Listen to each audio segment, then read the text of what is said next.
Assalamualaikum warahmatullahi wabarakatuh. Halo teman-teman, apa kabar? Mudah-mudahan masih dalam kondisi sehat dan tetap bersemangat ya, tentu saja. Alhamdulillah, kembali lagi Mas Oji Channel hadir bersama dengan teman-teman sekalian, membersamai teman-teman sekalian beraktivitas di rumah, dan mudah-mudahan semuanya tetap dalam kondisi yang baik, tetap sehat, tetap semangat, dan apapun yang terjadi tetap harus kita syukuri tentu saja. Oke. Baik teman-teman sekalian, hari ini seperti biasa saya ingin berbagi tentang fenomena teman-teman yang sering mengatakan bosen saya tinggal di rumah dan mungkin sudah tidak sabar lagi ingin segera keluar, ingin segera beraktivitas, tidak sabar. Nah, inilah kondisi yang sekarang ini kita hadapi, di mana kita sering tidak sabar dengan kondisi yang terjadi saat ini. Bisa jadi lingkungan kita menjadikan diri kita jenuh, tidak sabar, dan ingin segera melakukan aktivitas di luaran sana. Maka hari ini kita ingin berbagi dengan teman-teman bagaimana agar kita diberikan kesabaran. Maka ada kunci sabar yang harus kita pegang bersama. 5 cara agar kita bisa bersabar menghadapi segala masalah atau problematika. Namun sebelumnya kita juga harus mengingatkan kepada teman-teman, bagi teman-teman yang sudah mensupport penuh dengan channel ini, kita mengaturkan terima kasih. Tapi bagi yang belum, nah ini bagi yang belum, seperti biasa, kita tetap masih meminta dukungan teman-teman untuk like, share, dan subscribe channel kita ini. Supaya apa? Supaya channel ini tetap berkembang dan bermanfaat untuk orang banyak.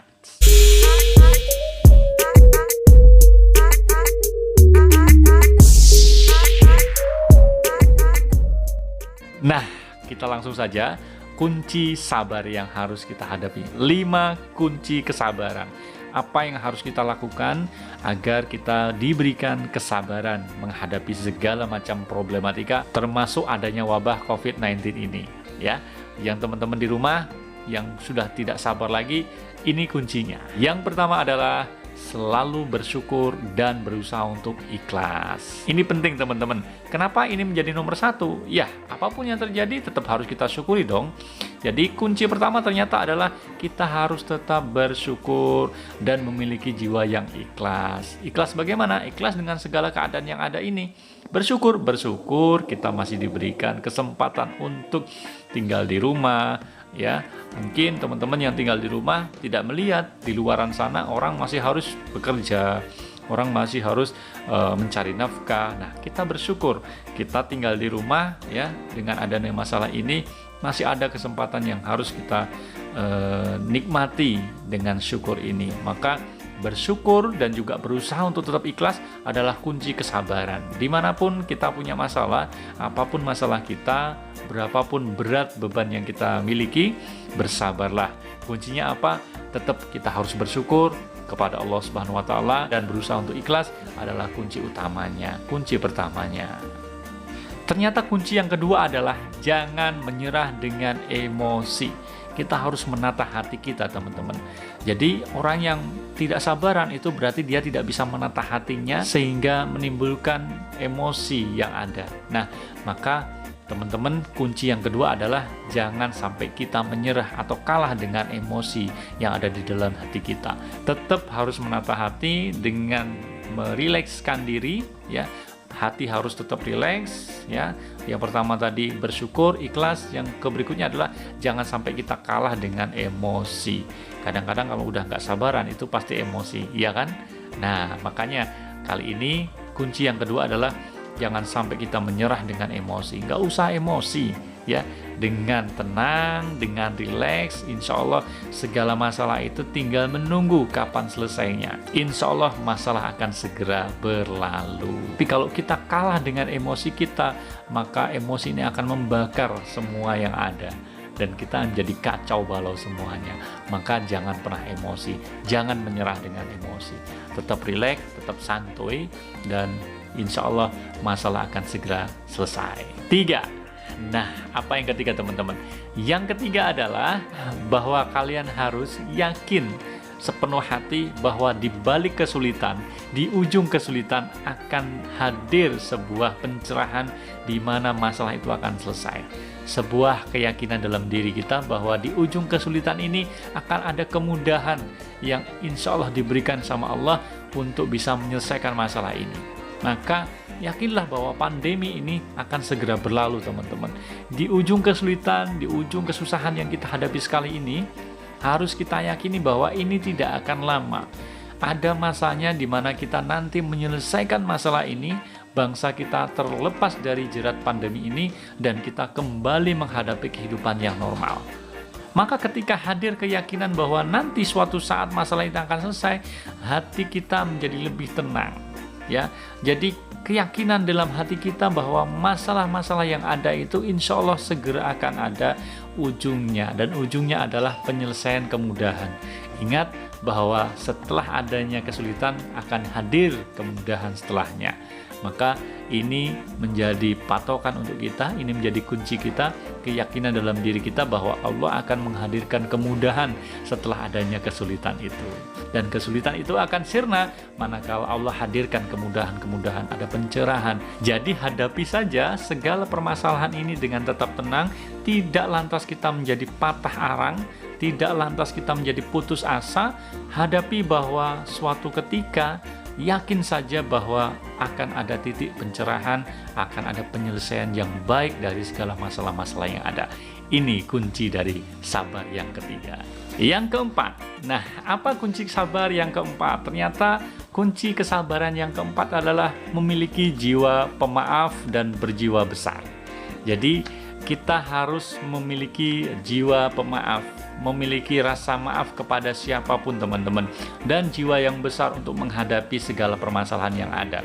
Ketika orang lain mungkin kita anggap bermasalah, menyakiti hati kita, maka hati kita harus memiliki rasa pemaaf, tidak pendendam. Jadi kunci sabar itu ternyata adalah jiwa kita yang senantiasa dinaungi oleh rasa pemaaf kepada siapapun. Orang lain mungkin salah, tetapi belum tentu yang salah itu menyengaja salah kepada kita.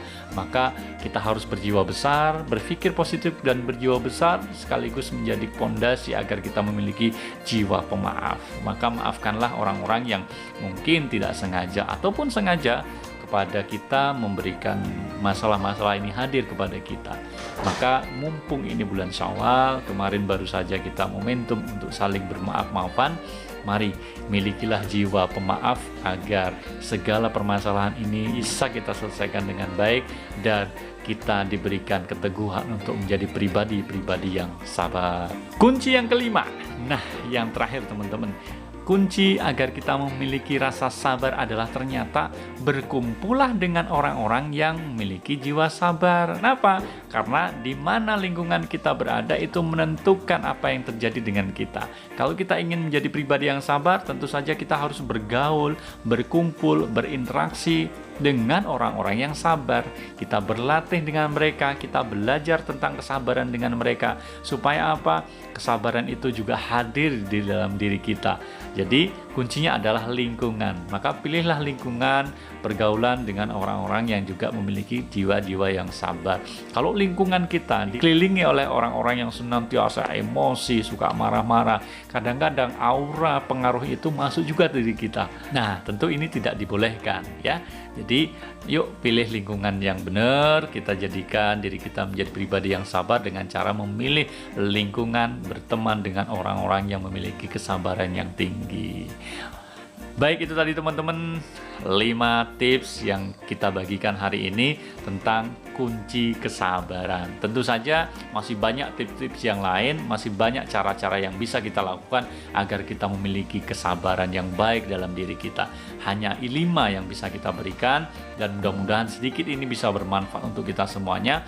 Dan sekali lagi, mari kita jadikan diri kita menjadi pribadi yang sabar untuk menghadapi segala permasalahan yang ada, dan yakinlah bahwa permasalahan yang kita hadapi itu insya Allah ada titik terang di mana nanti akan segera selesai, dan Allah hadirkan sebuah pencerahan yang baik untuk kita, dan ada hikmah yang bisa kita ambil dari segala permasalahan yang ada. Baik, itu saja sharing hari ini yang bisa kita sampaikan. Sekali lagi terima kasih buat teman-teman yang sudah mensupport channel ini. Terima kasih bagi yang sudah like, share, dan juga subscribe, juga yang sudah menuliskan komentar. Satu persatu insya Allah nanti kita balas, dan mudah-mudahan ini menjadi salah satu pemersatu kita untuk terus bersilaturahim di dalam channel ini.